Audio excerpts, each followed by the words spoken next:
Alright boys and girls, I hope you're having a lovely day. Okay, today you guys, we have got another episode of games I played. And let me tell you fellas, I've played a lot of games this month, alright? We've been sweating it. Every moment I've had, I've been playing games. It's super crazy as well, because I really haven't had, like, as much time as I normally would have. Like, I have been super busy lately. See, I don't know how I was able to play so many games this month, but we actually played 9 games, which I think is actually mad. However, guys, there is going to be one game that I'm not going to be talking about today, and that is going to be Star Wars Episode 3 Revenge of the Sith. Now, I'd love to sit here and talk to you guys about this game because it's great. It's great fun, but I did already do an entire video on this game, so if you want to know my thoughts about this one and sort of my experience with it, you might as well check that video out. So yeah, we won't be talking about that one, but I will be talking about all 8 of these ones. I'm going to try and keep it as short and sweet as possible because otherwise we'll be here all day. So yeah, without further ado then, guys, let's jump into our first game, which is going to be SpongeBob SquarePants the movie for the Game Boy Advance. So yeah, I picked this one up not too long ago. I can't remember which video it was now, but it was definitely this month. And yeah, it's one that I've had my eye on for a while because it's actually a game that's made by WayForward, and for those who don't know, WayForward makes some incredibly good games, and they've always got really nice art styles, so as soon as I saw gameplay for this, I was really sort of taken aback. The strange thing about this one is just how cheap it is. Well, I say strange, it's not that strange. It's SpongeBob SquarePants on the Game Boy Advance. It's not exactly a game in high demand, but yeah, this is a really cheap game on eBay. If you want an unboxed version like what I've got here, you could pick this game up for like £3, and that's postage included. It's so cheap. Yeah, it's surprisingly good, alright? You will actually be kind of blown away by how decent it actually is. It's literally a 2D platformer where you play through levels from the movie, so if you've ever watched the SpongeBob movie, you're just playing through different locations in that film. And yeah, it was a real nostalgia trip, guys, because there were certain levels that I just did not expect to be in this game. Like, there's one level in this game where you play on the back of David Hasselhoff as he's, like, driving around like he's a boat, and that was just, like, pure nostalgia to me, because I remember going to the cinema to see this one. I will say that the majority of this one is pretty easy, so if you are looking for this super difficult platformer, you know, this isn't Super Meat Boy or something like that. I will say that there was one sort of like a really difficult stage for some reason, and that is Shell City. For those that don't know, like in the movie, SpongeBob and Patrick end up in this like souvenir shop, and when you get to that part in this game, it is actually quite tough. You kind of have to keep yourself hydrated, so you have to keep jumping on top of these fire hydrant things, and the window for like how quick you will dry out and suffocate is really actually quite tight. So yeah, that's pretty much the only difficult part about this game. Like, that one level was pretty difficult, but that aside, the game is incredibly easy. So yeah, on the whole, guys, SpongeBob the movie game, surprisingly not bad. Alright fellas, the next one is going to be a Nintendo Switch game. It's one I've had for a very long time and just not like had the chance to play it yet, but we've played it now, and that's going to be Rad Rodgers. So yeah, like I said, I've had this in my backlog for quite a while, and I'm not really too sure why I've not played it before. I just hadn't gotten around to it, but yeah, I saw it in the collection. I thought, you know what, I think I'm going to give this one a go. And yeah, it's an okay game, but I wasn't exactly blown away by it. I was just sort of, I don't know, I was a bit lukewarm on this one. It's basically a platformer, but it also has like run and gun elements on it, and it plays okay, but for some reason it just felt a bit sluggish and not very smooth on the Nintendo Switch. I mean, it might be the case on the PlayStation, but I very much doubt it. I feel like it was just a bit of a rough port. I feel like this game would be a lot better on PS4, or it might even be on PS5 as well. I can't actually remember. But yeah, it just sort of felt a bit janky at times. Like, the platforming was a bit and the shooting was a bit I will say that this game was surprisingly quite bloody. Like, there is actually a fair amount of blood in this one, and I did not expect that. Like, when you look at the artwork, it just kind of looks like a kid's game, but, you know, if you actually pay attention, it's got the 16 plus there, so, you know, this game isn't really a kid's game. It's one of those that I played and beat in probably like 3 or 4 days, and I just kind of instantly forgot about it as soon as I finished with it. It was a weird one. And there's a weird thing as well, because I can't really pick out too many flaws with it. It's not like a game that I can say, oh, I hate that, I hate that, I hate that. I just didn't find anything that overwhelmed me. It was just an incredibly, you know, just flatline experience. So yeah, I wasn't overly impressed with Rad Rodgers, so truth be told, guys, I'll probably be trading that one in. Alright fellas, next up we have got a PSP game, and I was honestly completely surprised by this. I did not expect to like this game as much as I did, and that is going to be Ape Academy 2. So yeah, when it comes to Ape Academy 2, I was a little bit scared about playing this one because I have played Ape Academy 1, and for those that don't know, I had a really torturous time with Ape Academy 1. I borderline hated it. I talked about it in a previous games I played. I can't remember when it was. It was around sort of November, December of last year. Like I said, I really did hate that game. It was so fucking bad. The AI in that game was just a joke. Like, you couldn't beat them on 90% of the mini games, like, unless you were pinpoint perfect. The mini games themselves themselves were just terrible. Like, some of them were just impossible to win. And the worst thing about Ape Academy 1 by a mile was basically how you played the actual story mode of that game. It was designed in this like noughts and crosses thing, and it's just so bad. Like, it's just so shit. It starts off easy enough where you just have to get like 3 in a row or something. So basically, if you just win 3 mini games, it'll tick on the noughts and crosses. I don't think I'm making a lot of sense here, but that was how you had to play it. But in the later stages of that game, like if you wanted to actually complete the game, you had to end up getting like 3 or 4 in a row. So you basically had to win 9 mini games in a row. It was just ridiculous. It wouldn't have been a big deal if the AI wasn't as much of a joke as it was. But yeah, half of those mini games are damn near impossible. And it was complete fluke chance on what like mini games were even gonna pop up. You didn't know. It was just completely random. And there's no restart button on it either. So if you want to restart because you haven't got enough noughts and crosses, you had to reset the console.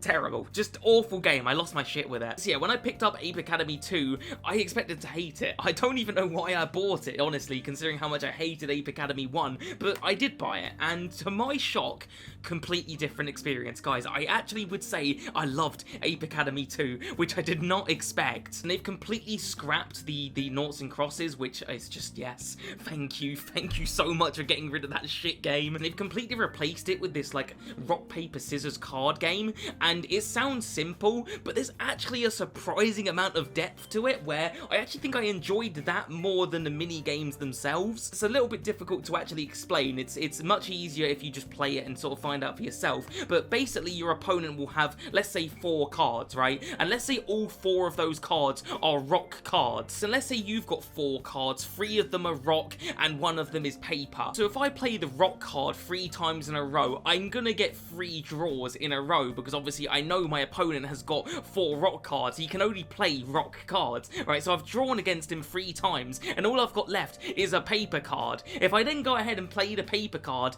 I'm gonna beat his last and final rock. But the thing is if you keep drawing the cards, you end up racking up a combo, so you end up doing more damage if you win the mini game. I don't know if I've explained that super well, but like I said, if you actually play the game, it'll make total sense. But yeah, the card game is my favorite thing about the game, and the mini games themselves are so much better here, guys. Like, they're actually like just so much more simple. The AI isn't disgustingly good this time around. Like, they're very much beatable. And the cool thing about it is, because this game is based on a card game, you actually get to pick the mini games you want to play anyway. So if you're really shit at certain mini games, just don't use that card for that mini game. You'll just use a different card. It's really good. Yeah, as you're beating different opponents, you're getting their cards and you can add them to your deck, and you can change out your deck. Again, I was actually really blown away by Ape Academy 2. It was so much fun. So yeah, I played this game for like a week straight, and yeah, I really enjoyed this one, guys. So yeah, if you like mini games, Ape Academy 2. Stay away from Ape Academy 1. That game is shit, but the second one's good. Okay then, guys, this next one is one that I played back in the day. I used to have it, and yeah, I wasn't really massive on it back in the day, and I have to admit, I'm still not that massive on it. I just kind of felt like replaying it. Anyway, the game is going to be Rage 2. So yeah, this is a game that's always kind of low-key bothered me, because I got right to the end of this game, like literally like the last mission back in the day. Like, I bought this game brand new on release because I loved Rage 1, and yeah, I got to the final mission, but my game glitched out for some reason, and it just did not allow me to play the final mission. I remember sort of looking stuff up, and a lot of other people were experiencing the same thing, so I just ended up trading it in. But yeah, I saw this game not too long ago in a CEX. It's a game that I kind of just wanted to add back to the collection and give it another go, and hopefully get past that final mission and actually beat this game. Yeah, this game is super cheap now. I picked it up for like £4. Obviously, that's a pretty good price for a PS4 game, so yeah, I was more than happy to pay £4 for it and just go through the game again, and again, hopefully actually beat it this time. Yeah, I was able to do it this time, guys. I actually was able to beat the game. With that said, it did the exact same thing that happened in my very first playthrough of this game. But yeah, super duper weird, guys. The game just doesn't show you the final mission. Like, it just doesn't pop up as a waypoint, and you're like, what the fuck are you supposed to do? Like, you're all confused. You start typing stuff in, and other people are saying the same shit. It's one of those things that they never actually really fixed. Like, you think they release a patch to fix this glitch, but they haven't, and it's super duper weird that they didn't do that, because like, there's a load of people that have just never beaten this game because of that glitch. Like, there's tons of forums on it. It's strange. But yeah, when it happened to me again, guys, I just closed the application, restarted the game, and it did actually pop up. But for some people, like on other forums, it just never pops up, and I don't think it did pop up for me back in the day. I'm pretty sure I closed the application a number of times, and it never came up, the final mission, so I could never beat it back in the day. But this time I got lucky, see it did pop up. It's a weird glitch. I don't know why it's in the game. It's just weird. But yeah, the actual game itself, guys, is kind of just okay. I didn't love Rage 2 back in the day, and I still don't. It's just a bit eh. Rage 1 is one of my favorite first-person shooters of all time. I freaking love that game on the PS3. I got it for Christmas back in the day, and I played the shit out of that one. But yeah, Rage 2 just doesn't really have the same vibe as Rage 1. The gameplay is actually pretty solid in Rage 2. It plays very decently. It's very smooth. The guns are cool. It's nothing to complain about in the gameplay front. It just lacks the vibe of the first one. The first one is a really dreary feeling wasteland, you know, you really do feel like it's apocalyptic, and I loved that. In Rage 2, it just doesn't feel like that at all. Like, this game just feels way too colourful and almost joyful in a way, like in terms of its presentation. It doesn't feel like you're in an apocalypse. And to top it off as well, the story here was just really shit. Like, the story is absolutely awful in this game. The characters are just instantly forgettable. There's not one good character in the game. Yeah, the story is a big pass from me. But I think, honestly, the worst crime this game commits is the fact that it is just the most blatant Far Cry ripoff of all time. They literally just copy and pasted Far Cry 3, made it post-apocalyptic, put a really shit story with shit characters, and said, there you go. On top of that as well, if you just want to beat the main story of this game, it's like ridiculously short. Like, the game can be beaten so quickly. There's hardly any main story missions. Most of what you're doing in this game is side stuff. It's like the most vanilla checklist open world first-person shooter ever. It's just B-Tech version of Far Cry, and it's just not great. It's a real shame too, because like I was saying, like, the gameplay is actually pretty decent. Like, it's fun to actually sit and play it. It's just everything else around the game sucks dick. Okay then, guys, speaking of underwhelming, this one was also a little bit underwhelming. Not bad, definitely better than Rage 2, I have to admit, but yeah, I expected a little bit better just because of who made it. Anyway, the game is going to be Lord of the Rings Conquest. So I picked this one up pretty recently, and I had insanely high expectations for it. Maybe a little bit naive of me, because yeah, maybe I just, like, my expectations were just too high, you know? But yeah, the reason my expectations were high is because of who made this one. This game is made by Pandemic, and for those who don't know, Pandemic made Star Wars Battlefront 2, which is one of my favorite games of all time. And yeah, I've recently been watching the Lord of the Rings films, guys. I watched all 3 of the movies, and I just loved it. Like, I've watched them back in the day, and I did enjoy them, but I've got like a new appreciation for Lord of the Rings now. I just was completely blown away by that trilogy. So yeah, I was like looking around in CEX trying to see if they had any Lord of the Rings games, and I saw this one, and I thought, yeah, I'm definitely gonna grab that. So yeah, this game is made by Pandemic. It's a Lord of the Rings game. I was basically expecting Star Wars Battlefront, but with Lord of the Rings, and the fact that it's on PS3, I was kind of expecting it to be a little bit better than Star Wars Battlefront. Yeah, this is definitely a noticeable downgrade from Star Wars Battlefront 2. It's just nowhere near as good on almost every level. Like, for example, there's no galactic conquest on Lord of the Rings Conquest. I know obviously you're not going to be going from planet to planet like you do in Star Wars, but I just kind of figured there'd be an alternative, but there's none here, sadly. Also, instant action is absolutely terrible, which is one of my favorite things back in the day about Star Wars Battlefront 2, because I just used to go through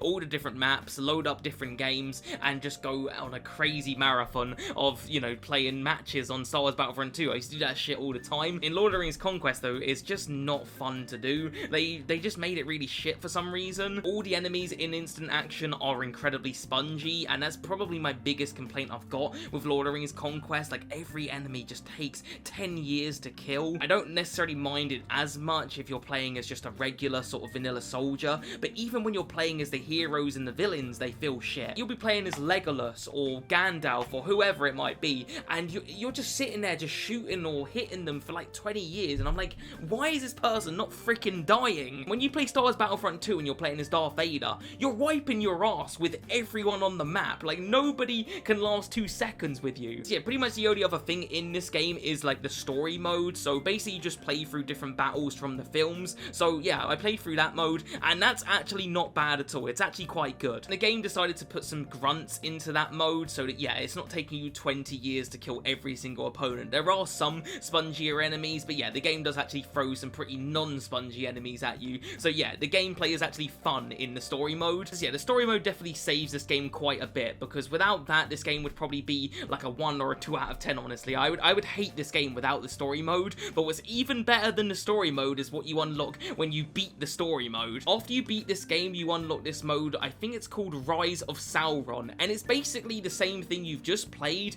but you're playing as the villains, and it's the best thing about this game by a mile. It makes this game actually actually worth playing. You get to play as Sauron in this mode and kill hobbits.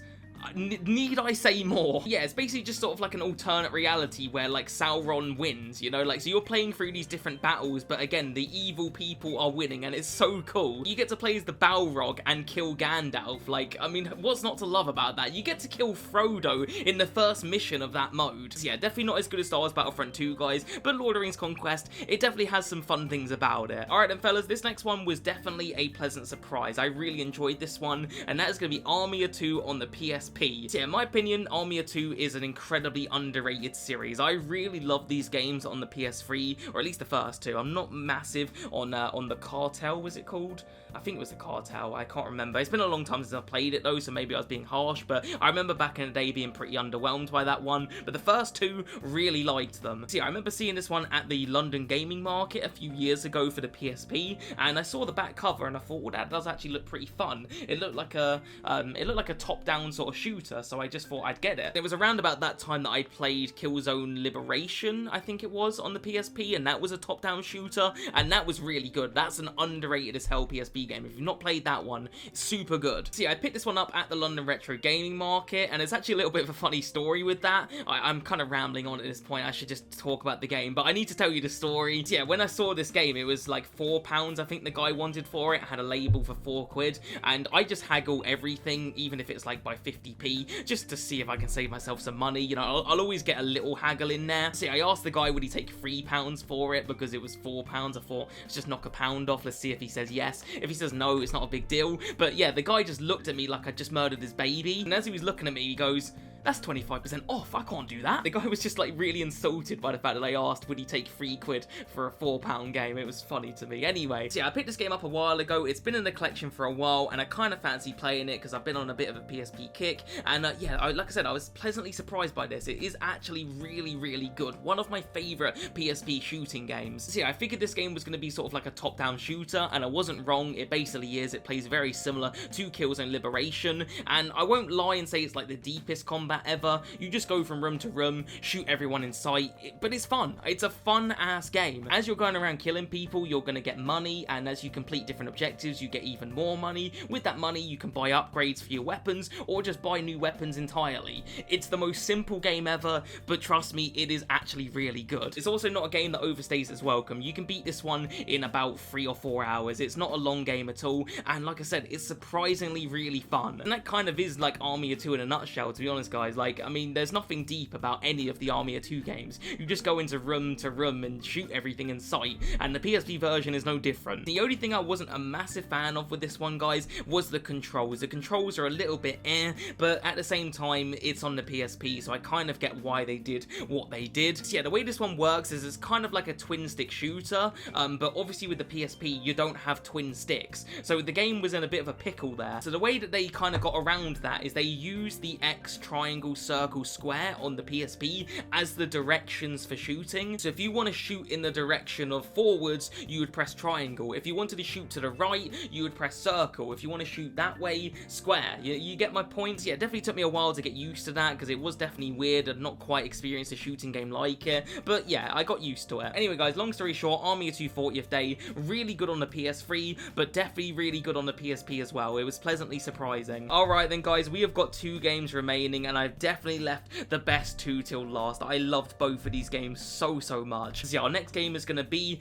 Ninja Gaiden 2 Black. I freaking love this game. So yeah, when it comes to Ninja Gaiden games, I'm not massively familiar with them. I've played a couple, but not too many. I think this is the 3rd one that I've played. I played Ninja Gaiden Sigma on the PS Vita. It was okay. I wasn't blown away by it, but it was pretty good. I also played Yaiba Ninja Gaiden, I want to say, on the PS3, and again, it was okay, nothing amazing, but yeah, it was alright. But yeah, when this game came out, there was just a ton of Ninja Gaiden stuff getting announced, so I remember, like, there was a Ninja Gaiden 4 trailer, and I was like, holy shit, that looks good. Like, I was completely blown away by the trailer, and if I'm not mistaken, it's made by Platinum Games. Platinum Games have made some of my favourite sort of action, like, hack and slash games, like Bayonetta, for example, and also Metal Gear Rising: Revengeance. Those are 2 two of my favorites. So yeah, I was like super duper hyped for Ninja Gaiden 4, and I was like, oh, I really need to get that game. And at the same time, they actually announced Ninja Gaiden 2 Black, which is a remake of Ninja Gaiden 2. And then the second it was announced, you could actually go out and buy it. So I was like, oh shit, that's pretty cool. But it was digital only, so I was kind of sad, you know, because I kind of just wanted to play it. After seeing how good Ninja Gaiden 4 looked, I was like, I kind of just want to play some Ninja Gaiden now. But anyway, I looked up online if there was like a physical copy that was going to be coming out, and I saw a PlayAsia like pre-order thing. So basically, PlayAsia is like a website where I'm not 100% sure how it works, but basically you can just, it's kind of like limited run. It's a little bit like that, if I'm not mistaken. Yeah, it was just a bit of an impulsive buy. I didn't really think too much of it. It was like £50, I think, posted, and I thought,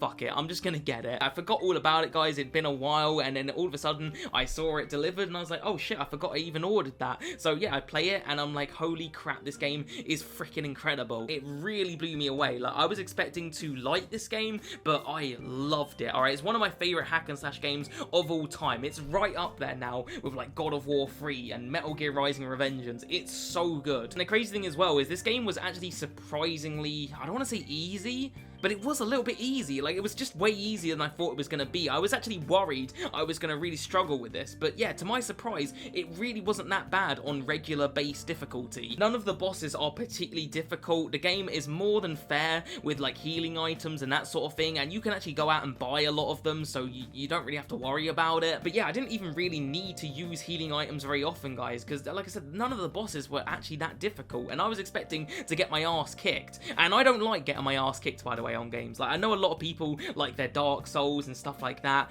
I mean, sometimes I suppose I like it, but for the most part, I like to just have a simple experience. I like my difficult games to be one-offs, you know? I don't like to play every single game back-to-back being super difficult. I'll play a game like Cuphead or Sekiro, enjoy them, and then after that, I just want to have like 10 really easy, simple games. I expected this to be a Cuphead or a Sekiro, but to my shock, it really wasn't that bad. Yeah, it's just a really flashy and amazing game. There's tons of blood in this one. I was shocked by the amount of blood in this game. It is so gory, and I loved it. You're cutting people's heads off, their limbs are flying everywhere. It's so fucking brutal. I'm just really happy I picked this one up, guys, because like I said, it was a bit of an impulsive purchase. I remember when it came through the door, and at the time I was kind of going through some financial difficulties. I mean, I still am to a point, but yeah, I was kind of thinking, oh, maybe I shouldn't have bought that, because I could have done with the money, you know, because it was like 50 quid. But I do not even regret it slightly now that I've played it. Like, I'm just so glad that I just went with it and decided to get it. So yeah, I'm super looking forward to Ninja Gaiden 4. I cannot wait for that game. Okay then, fellas, we have left the probably best till last. This was like the big one I played. It's a game that's been in the backlog for God knows how long. I've had it ages. I've been putting it off for a really long time,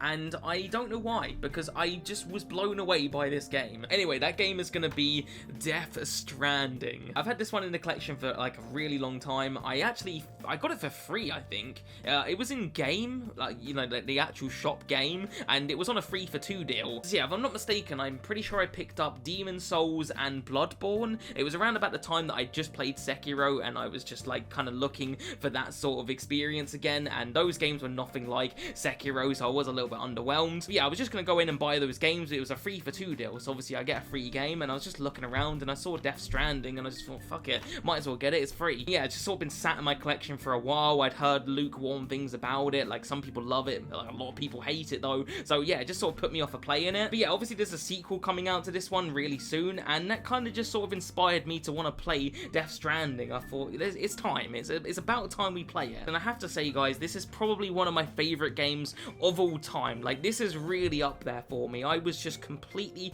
blown away by this one. And the story to this one is absolutely incredible. It's one of my favorite gaming stories ever told. It's up there for me with Red Dead Redemption 2. That's how good the story is. I'm not going to go into it for 2 reasons. One, I don't want to spoil it because you guys need to play this game. Like, it's that good. You have to experience it for yourself. But the second reason I'm not going to go into it is it's mega confusing. And I don't know what it is with Kojima games, but whilst I'm playing them, I'm completely on board. I completely get it. But the second I have to sort of explain the story, my brain just goes, like, I don't know what to fucking say. Yeah, out of all the Kojima games I've played, this is definitely one of the easier, like, stories to follow. There's a lot of confusing cogs in there, but it's a lot easier than, let's say, Metal Gear Solid 2, for example. Like, that game fucking is like a wormhole of confusion. But anyway, we're not going to get into the story, guys. Just know that it's incredible. If you have not played this game, you're in for an incredible, incredible story. And yeah, Death Stranding 2, I'm just so hyped, man, because I need to know what's going to happen in this story, because it's sort of on a, not a cliffhanger, but it kind of is a bit of a cliffhanger, actually. But yeah, I wasn't really too worried about the story. I kind of figured I was going to like the story. What I was worried about was the gameplay. So I've heard from a million people that this game is a walking simulator, that it's boring, all of these different things that weren't good. I've heard a lot of criticisms when it comes to the gameplay, and I have to say, guys, aside from a little bit of bad pacing, I think the gameplay is really good. Like, the early hours of this game, alright, granted, are a bit dull, alright? I think it's chapter 2 and 3, they drag on and on and on, and you don't have tons of equipment, so they can be a bit shit. But after that, when you start, like, unlocking different equipment, the game becomes so fun. Once you start mapping out your journey, and you start thinking in your head, like, oh, I should bring a zip line here, and I should put it there, and I should bring a ladder for this, and you're really, like, preparing your journeys, that is so incredibly fun to me. And even better than that, for me, guys, is when things, like, start to go wrong. Those were my favourite and most memorable journeys in this game. Like, when you've underprepared, under-equipped, things are not going well, half your packages are floating down the river because you're cocked up somewhere along the way. I loved those journeys. Obviously, in the moment, I didn't love them because it was, like, super frustrating, but I loved the fact that this game really makes you think about what you need to do in order to get from point A to point B. Not a single journey in this game felt the same. There was always something going on in every single one, and it was always something new. And there was incredibly short, quick journeys, there was ridiculously long ones, and they were all different. But yeah, I think my favourite journey and the whole bunch was actually towards the end of the game, and you had to carry just an absurd amount of weight. Like, it was crazy. I can't remember how much it was, but it was way too much to carry. And I was thinking of different strategies on how I was going to get all of this stuff, you know, from point A to point B, and it wasn't a quick journey, it was quite long. So I was thinking, how am I going to do this? I didn't want to take too much equipment because that was just making the weight even higher, but I obviously had to bring some stuff with me because it was just going to take forever to do it. And in the end, what I did, guys, is I actually put a bunch of my equipment to one side, and I built this zip line that just killed like half of the journey because it was like linking up to several different zip lines. And it was, when that happens, by the way, when you get the zip line and it just connects with other people's zip lines, it is like orgasmic. And I remember setting that up so that just killed like 50% of the journey right there, and I think I did 2 trips in the end because it was just too much weight to carry. I remember when I got it done, I almost felt like mentally exhausted because it took quite a while. Even with me doing the zipline stuff, it still took ages to do it because I had to do it twice. You can kind of do like half deliveries, like you can deliver half the stuff and then get the other stuff later. It's so good. Anyway, that was one of my favorite journeys in the game. I just really loved it. It was so memorable, and yeah, the game was like that all the time. There would just be these different journeys and they always felt different and things would go wrong. I loved it. I loved the gameplay of this one. Anyway, I think I'm gonna wrap it up with Death Stranding, guys, because we'll be here all night. I absolutely love this game. I feel like I almost want to do an entire video dedicated to it because it's that good. Maybe I'll wait till Death Stranding 2 comes out and just do a big Death Stranding video. I don't freaking know. But yeah, on the whole, guys, Death Stranding, I am so glad I got this game for free, and if you've not played it, you definitely should. Alright then, guys, that is all the games that we've played this month. Overall, I had a pretty good time with like 90% of these games. There was some super nice surprises this month. Like, who expected Ape Academy 2 to be as good as it was? I certainly didn't. But yeah, I really enjoyed my time this month, guys. But let me know in the comments, what games have you played this month? Have you played some good ones, some shit ones, some okay ones? Just let us know. But yeah, that's gonna do it for today, guys. I hope you did enjoy. If you did, like the video, subscribe, and I'll see you guys in the next one. Alright, peace.